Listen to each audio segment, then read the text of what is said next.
Ready at focus. Yan ngayon ang aura ng ating Miss Universe Philippines 2023 representative na si Michelle Marquez D. Narito ang buong detalye.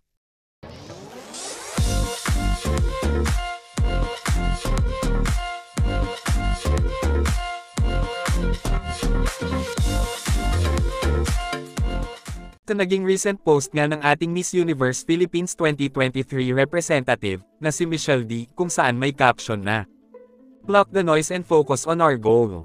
Hashtag 72nd Miss Universe. Dito ay ipinakita nga niya na ready at focused siya sa kanyang goal upang masungkit ang 5th Miss Universe crown para sa Pilipinas. Dagdag pa nga dito, ang kanyang paalala sa mga netizens at kapwa Pilipino na huwag kalimutan ang salitang bayanihan at ipagpatuloy lamang ang pagsuporta sa kanya sa pamamagitan ng pagboto sa kanya. Lalong-lalo na nga para sa Voice for Change Challenge kung saan ay nasa top 2 spot na si Michelle. At dahil nga sa kanyang post ay hindi napigilan ang samot-saring komento at reaksyon mula sa mga netizens.